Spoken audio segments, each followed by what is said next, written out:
Ali dahabio idang haji rajo. Pan basyang.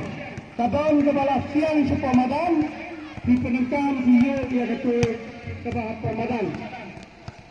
Sudah kita dah perginya ia kata kasyang kepala sudah banyak pelang dan berpinginan yang kini kita kalau soal hakba kasyang aja nafsi kami kundo berkun bersah ya KSTV lalu taatang regional manta aga kapra terek dinawriya rajana fulai